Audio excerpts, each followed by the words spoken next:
Hey everyone, here is our last lecture for this missing week.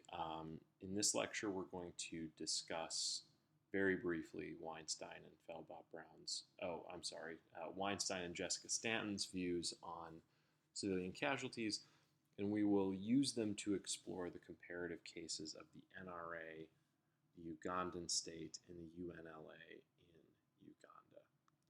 Brief history: Uganda was created as a territory by the British, who ruled it as a colony until 1962, when a two-party alliance won elections and nominated Milton Obote as president.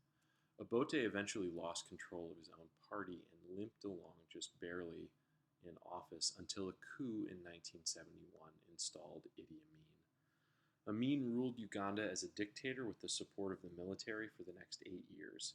He carried out mass killings within the country to maintain his rule, and somewhere between 100,000 and 500,000 Ugandans lost their lives during his regime to this violence. Aside from his brutalities, he forcibly removed the entrepreneurial Indian community from Uganda. The Indian community is still really important in a number of other countries surrounding Uganda, especially Kenya. After Amin's ouster in 1979, Uganda endured a number of years of electoral chaos, at the end of which Milton Obote returned to influential rule.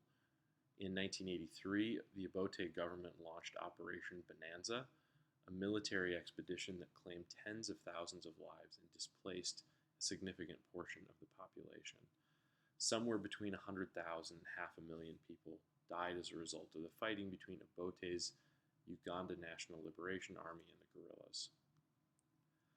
With the overthrow of Idi Amin in 1979, in the Ugandan-Tanzania War, and the contested election that returned Obote to power in 1980, Yoweri Museveni began a revolution to gather strength in rural strongholds in the Bantu-dominated south and southwest portions of Uganda. They formed an organization called the Popular Resistance Army, or the PRA, that planned a rebellion against the second Obote regime and its armed forces. On the 27th of July 1985, sub-factionalism within the Uganda People's Congress led to a successful military coup against Obote by his former army commander, Lieutenant General Tito Okello. Museveni and the NRM, or NRA, NRM was the political wing of the NRA, were angry that the revolution for which they had fought for 4 years had been hijacked by the UNLA. After an aborted peace process under the Nairobi agreements with the UNLA, Museveni seized power. So the first conflict that you were asked to look at for the paper, or could have looked at for your paper, was between the repressive Ugandan state and the NRA, which was seen by many Ugandans as liberators. There's a problem here using Uganda, or at least this conflict in Uganda, to test between Weinstein and Stanton. What is it? Well, if we sum up the predictions really quickly as follows, the problem becomes somewhat obvious, right? Weinstein argues that insurgents that use social endowments are less likely to defect against their principles than those who use economic endowments.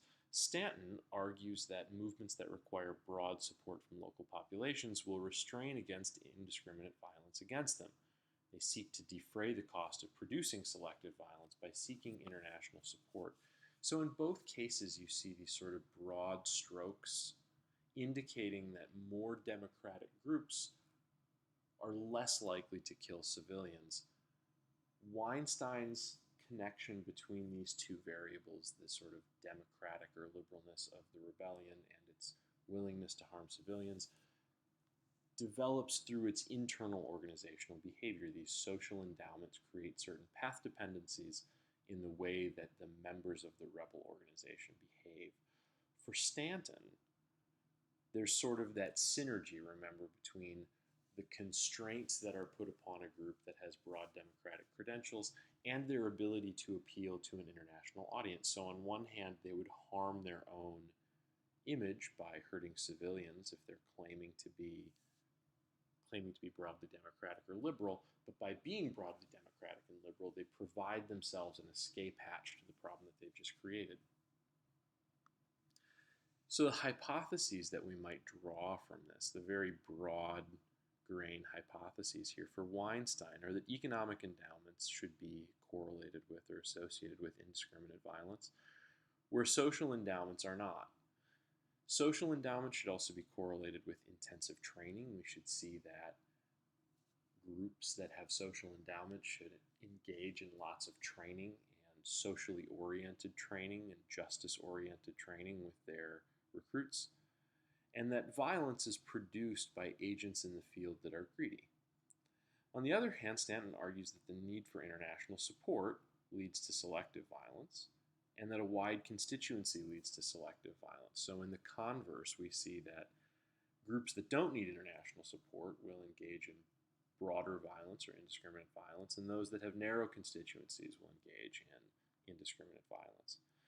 She also predicts that organizational behaviors change when the rebel group might need to bid for or abandon organizational support. So why does this become a problem? Well, we see that, true to the kind of tension that I brought out before, there's a fair amount of covariance between organizations that develop an investor class of recruits and organizations that are capable of obtaining international support. This is a really good example of this problem. The NRA is the grassroots democracy that could appeal to an international community, while the state is an established repressor that can probably make high payments to soldiers without help. So the fact that the Ugandan government is capable of paying its soldiers without an appeal to social capital, the fact that they are an organization with what Weinstein would call an economic endowment, means that they don't have to have international support in the same way that the NRA does. So because we have covariance here, it's going to be difficult for us to suss out which one of these independent variable influences is responsible or most responsible for violence against civilians. So I'll preview the conclusion here by saying that the NRA was, compared to both the Ugandan state under Obote and the coup leaders of the UNLA, relatively peaceful towards civilians. So this case, unsurprisingly, supports both Stanton and Weinstein. They both picked Uganda for a reason. Okay, so let's look at the organizational development and behavior here. Kasozi, on page 165, tells us right away that the NRA knew it would be fighting a protracted struggle. This again probably supports both theories. The need to arm for a protracted struggle among the people in rural areas required that the NRA build social capital. And the NRA also knew that it could benefit from outside support because it was fighting an enemy that was much better equipped than it was. Both Kasozi on 175 and Weinstein on 109 note that the NRA survived using resources from the people.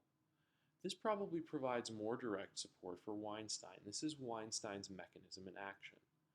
We can see that a social bearing leads to greater reliance on the people, and this to some extent cuts against Stanton's theory. Good treatment of civilians in this case is plainly not aimed at an international audience at this time. The purpose of the NRA's benevolence towards civilians appears to be internal based upon these two quotes. Now, if you want to see some Stanton in this, it wouldn't be impossible to interpret these quotes as the genesis of an organizational behavior among the NRA that the NRA might later use in order to consolidate some amount of international support, maybe even after Museveni grabs power.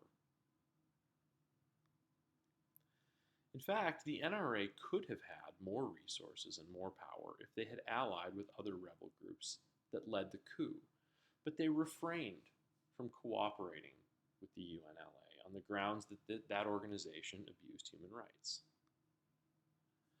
Even though the NRA had relatively few resources, they paid people to go away. This is Weinstein at 62, right? So here we're seeing a fair amount of evidence that the NRA is invested in building an investor class. I guess that was a little bit of a redundant way to put it.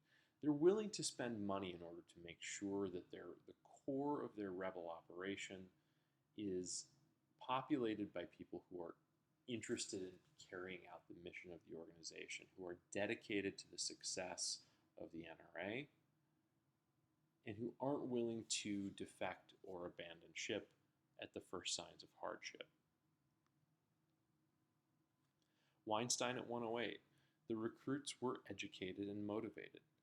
They were introduced to the movement through clandestine networks. Think back to Humphreys and Weinstein from last week, who distinguished between rebel groups in Sierra Leone based upon whether or not they kidnapped or secretly recruited their new recruits. Here we see that the NRA was dedicated to recruiting people through its reputation for social change, through the willingness of its recruits to reach out to potential soldiers and draw them into the organization. So this is again some evidence that we're seeing social groups, socially endowed groups that are reaching out and using their social capital to find new recruits. These recruits participated in rigorous training. They swore oaths to uphold the quality of life in Uganda, and these activities kept them out of the field and therefore away from any opportunities to abuse civilians for personal gain for quite some time. Weinstein's going to argue that these behaviors, these organizational behaviors, the demands of the NRA, are going to chase away consumer types. If you're interested in joining a rebel group in order to abuse civilians and make money for yourself by taking what civilians in the field have, you will be disincentivized or dissuaded from joining a group that forces you to undergo this sort of indoctrination and training. But the NRA felt strongly enough about the importance of its mission and its social purpose that it was fine giving up those sorts of recruits that might have provided it with more instant power, and instead slowly indoctrinating those that were truly interested in its social mission. As a result of this, Weinstein notes that the NRA moved freely through the population. This became a rebel organization that was popular with the groups of people that it lived among. And so this delivers the sort of ultimate reward that's available to a socially endowed organization according to Weinstein's theory. We can also compare the development of the NRA to that of the UNLA, a separate group of rebels that deposed Obote with a coup and then later fell to the NRA. We can begin with some evidence regarding the government or the regime of Milton Obote, who took over after the ouster of Idi Amin, but quickly fell under criticism for similar human rights abuses to those that Amin had perpetrated. The NRA used these abuses to undermine support for the Obote regime, and it worked, right? The NRA found evidence that the Obote regime was abusing human rights, and they used that information and that evidence to cut off support from the Ugandan government. So here, of course, we're starting to see some strong evidence for Stanton's view, right? This isn't the same, of course, as a rebel group deciding for itself that it needs to use its human rights record to woo the international community. But the fact that an opposing rebel group weaponized human rights abuses to cut off international support is a pretty strong piece of evidence that Stanton's underlying intuition is right. Obote responds to this. He attempts to win back support by demonstrating his willingness to work with civilians. So again, at this point, the Ugandan government has decided that it's important enough to have international support to change their behavior. This is a direct prediction that Stanton makes. But Obote's reputation never recovered, and his administration eventually falls to the UNLA. We know from previous slides that the NRA felt immediately that the UNLA was overly autocratic. Kasozi provides evidence of this on page 174. The NRA's immediate complaints that the UNLA coup government is non-democratic show both that the NRA is interested in burnishing its own democratic bona fides and that it's interested in communicating to the international community that nothing has changed in Uganda. There's also a reference here to the UNLA, sort of ironically, hiring mercenaries that had been loyal to Amin. At this point, the UNLA also seized the resources of the state and were fighting with mercenaries. So both Weinstein and Stanton should expect lots of indiscriminate violence out of this group. And that's what we see. Notice that in this evidence from Casozi at page 180, we see another theme from class, that the costs of selective violence and its relation to, sort of lost my place there. That is what we see. Let's start with that. The government, or the UNLA government, had a pattern and history of victimizing the local population when they failed to hunt down guerrillas. They viewed the civilian population in NRA territory as being more or less replaceable with the guerrillas, and they thought that by terrorizing these civilians, they could undermine the democratic forms of support that the NRA had established.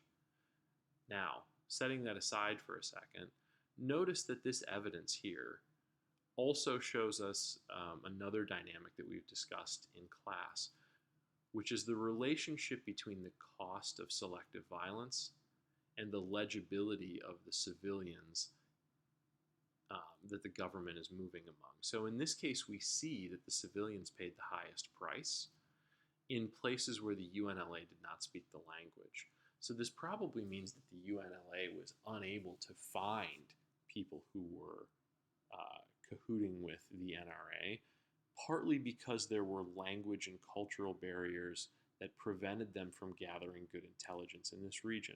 So apart from Weinstein and Stanton's theories, we're also seeing some evidence here that legibility is important and that rebel organizations and government organizations find it harder to commit to using selective rather than indiscriminate violence when they cannot understand what's going on in the community. The UNLA also committed violence against civilians in response to losses to the NRA. So whenever the NRA was capable of striking back against the state, UNLA soldiers often went out and abused civilians. Now, it's hard to know exactly what these soldiers are doing while they're out there abusing civilians. We might think that this is consistent with Stanton. This is a regime that's decided that it's given up on looking for international support, so it's terrorizing civilians. This has the read to me that the abuse of civilians is coming top down, and therefore it's a little bit more consistent with Stanton than with Weinstein, who would predict that the genesis of the abuse is actually the soldiers out in the field. The UNLA fell under criticism for its abusive practices, and in response, it thumbed its nose at the international community. It felt, for reasons that are unclear to me even after reading Casozi, that it didn't need international support. Notice that this is also consistent with Stanton.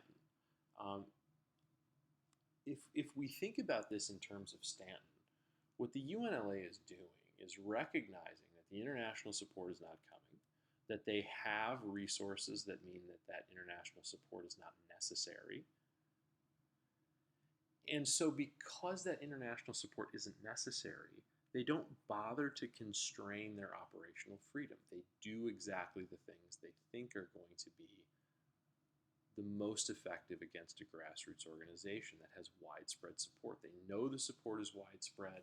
They know that the NRA has to be responsive to casualties among their own citizens. And so they force the NRA to respond. They engage in abusive and terrorist tactics because that's the way that they see to undermine this democratic group. So remember back to the lecture about the difference between Stanton and Weinstein.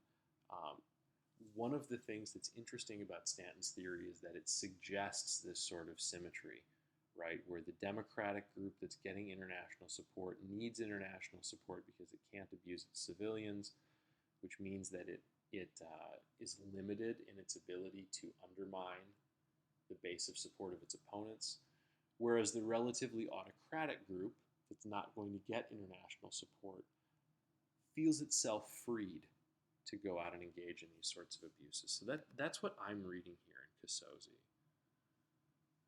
Remember that Weinstein also predicts that social organizations should be more resilient in the face of change or in the face of offensives. It's worth pointing out then that the UNLA gets destroyed by the NRA.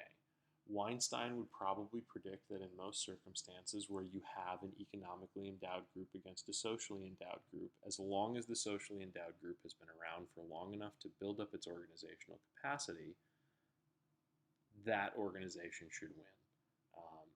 And that organization, I guess, if you're going to try and make Stanton and Weinstein additive rather than competing, probably wins with the admiration or support of the outside community, while the economically endowed group finds itself sanctioned or cut off more and more from outside sources of support. So as a summary of the evidence with respect to Stanton, we find that both the Obote regime and the UNLA were ostracized by the international community. Obote attempted to rehabilitate his treatment of civilians to regain his international reputation, but the UNLA gave up. The UNLA decided that it wasn't worth pursuing international support, and instead they pursued a broad strategy of abuse against civilians in the places where the NRA was strong. Now, there might be more than one reason that the abuse was particularly bad in those regions. It might be that, consistent with Stanton, this strategy of terror and abuse seemed the most effective to a group that couldn't rely on international support.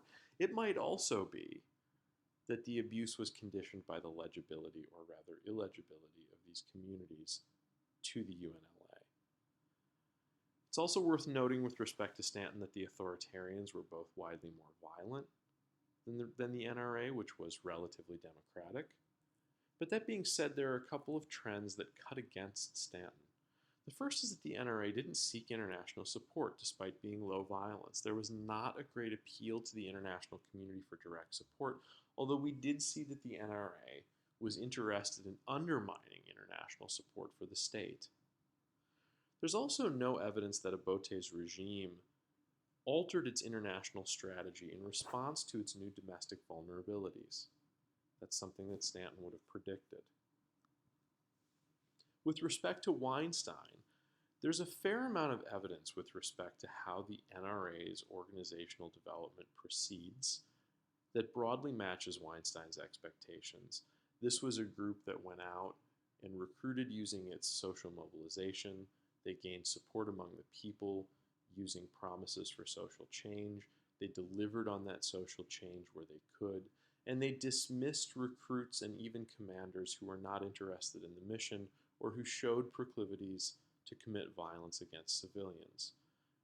It shouldn't be shocking that the development of the NRA matches Weinstein's theory. After all, his case study of the NRA is part of what I assigned. But we also see some contradictory evidence, right? Obote changed his behavior at some point towards civilians without a change in his endowments. There was plainly an attempt to capture international support, and he attempted to change the behavior of his organization. Now, Weinstein might respond that Obote's attempt was relatively short-lived, and that of course the principal is going to want to have more control over his agents. So the question really becomes here, did the reversion to violence against civilians come from the top? Did Obote decide that he was willing to abuse civilians, in which case the mechanism seems to fit more broadly with Stanton? Or was the problem that Obote could never exert enough control over his army in the field in order to change their behavior, in which case this does start to maybe look consistent with Weinstein. And then lastly, while both Obote and the UNLA, when they were violent towards civilians, had the material and rents available from the state of Uganda, that did not make them particularly rich. When we think about sort of the classic Weinstein theory, what we're talking about are groups that are really capable of harnessing some sort of local resource or an income stream coming in from outside that makes them comparably wealthy. And I'm not entirely sure that either Obote or the UNLA quite match this definition. Okay, so here has been a brief sort of summary of the evidence that we have about the NRA and its rivals in both the Ugandan state and the UNLA. This hopefully serves to give you some insight into what you might have written about with respect to Uganda, and then finally how you might prepare for your final presentation on Mali by deriving some hypotheses from both Reno and Felbab Brown in those readings. As I said at the end of uh, the drug policy lecture, the hypotheses that you're going to draw that compare Reno and Felbab Brown are going to be much more abstract. I've really been looking for solid empirical hypotheses that posit correlations between important political variables. Watch the Felbab Brown and Reno lecture carefully, and you'll see that even more than Stanton and Weinstein, which share some theoretical similarities, Felbab Brown and Reno don't necessarily disagree, but there's something about the moral attitude and what they expect out of former um, participants in the illicit economy and civil conflict, how they should behave and integrate into society when they're done, that should allow you to think about the structure of the MNLA and its related organizations in northern Mali, and what you think their organizational behavior is going to look like in the future based upon that evidence. I will see you all on Wednesday.